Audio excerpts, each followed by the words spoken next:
por ejemplo, han amenazado que si Estados Unidos se involucra, ellos también. Es muy importante también cuál va a ser la posición e posible implicación de los aliados occidentales, por supuesto, pero también hablando de los aliados de Irán. Estamos hablando de China, estamos hablando de Rusia, muy importante, que también está en conflicto, pero además, por supuesto, esto nos haría hablar no solo de un conflicto regional, sino que ya es otro nivel, Nacho. La entrada de Estados Unidos al conflicto del lado de Israel para facilitar la terminación del programa nuclear iraní, que en este momento está refugiado en las profundidades del complejo subterráneo de Fordow, podría tener muchas implicancias. En primer lugar, corroboraría una alianza tradicional con Israel, que hasta ahora es defensiva, está ayudando a defenderse a Israel de los misiles iraníes, para pasar al área ofensiva. Pero hay riesgos para Estados Unidos y Trump los está sopesando. Por un lado, que el conflicto se esparza y con ello Medio Oriente corte el flujo de petróleo al mundo. Esto implica dos cuestiones. La primera es que aumentaría la inflación mundial y también la de Estados Unidos en un momento en que Trump ha prometido a sus electores no apoyar ninguna medida que aumente el precio. En segundo lugar, aumentaría el gasto militar.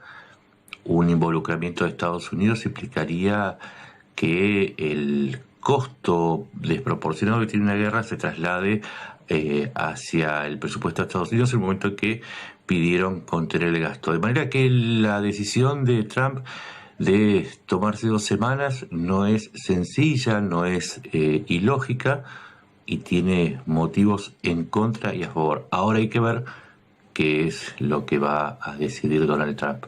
Quizás lo decida hoy, quizás lo decida en 2 semanas. Trump es imprevisible y los motivos de esa imprevisión son racionales. Ahora, Nacho, incluso este conflicto que tanto puede afectar, por ejemplo, a Rusia y a Ucrania.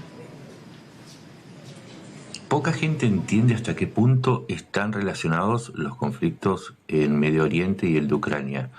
Rusia le ha pedido a Estados Unidos que no se involucre militarmente, sino que apoye una negociación. Y esto está vinculado íntimamente con el deseo de Trump de confluir con Putin en una salida negociada del conflicto en Ucrania. Es decir, una salida negociada para este conflicto y para también llevar a la mesa de negociaciones a Israel, a Irán, una vez logrado un cese el fuego. En este esfuerzo también está involucrado China. Las 3 potencias saben que estas guerras están causando un enorme daño a sus economías, pero también a las figuras políticas que dirigen cada país. Y la razón está en que la economía y lo militar son parte de un mismo escenario.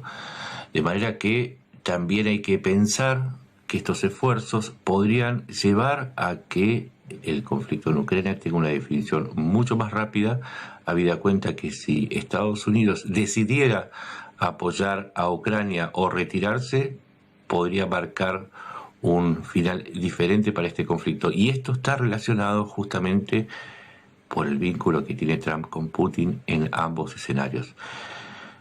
Hay que tener en cuenta, por último, que Irán es un aliado de Rusia en este conflicto, la invasión a Ucrania, así que el retiro de Irán como aliado también podría afectar los esfuerzos de Rusia por seguir avanzando y atacando las ciudades ucranianas. Ahora, Nacho, ¿por qué Medio Oriente históricamente ha sido tan convulsa y, como hemos visto ya estos últimos años, tan violenta?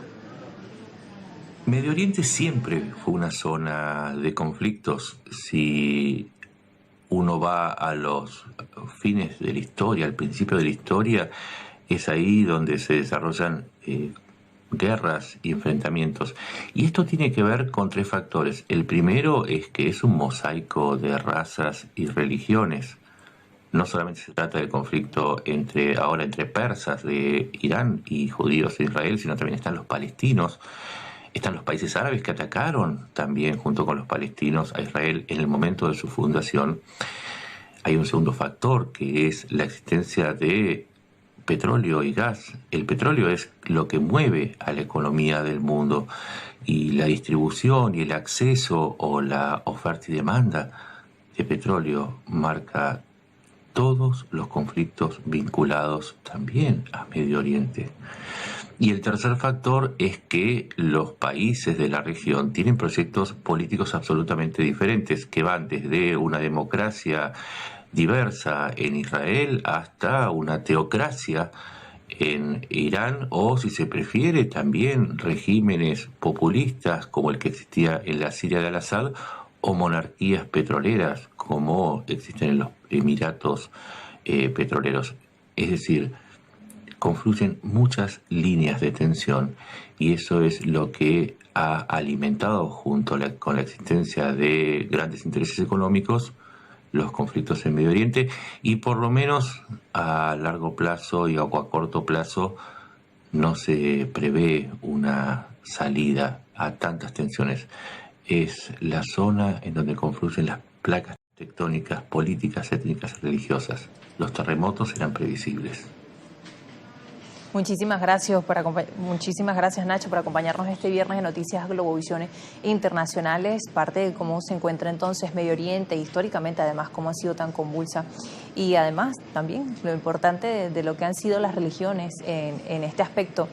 Vamos a revisar información de última hora que manejamos en este momento, que están en descanso lo que fueron las negociaciones, las conversaciones entre funcionarios iraníes y además europeos a esta hora en Ginebra, luego de 1 hora y media de intensas negociaciones y conversaciones en lo que ha sido la parte diplomática para buscar un fin a este conflicto, a esta nueva escalada. A esta hora se da a conocer que en breves minutos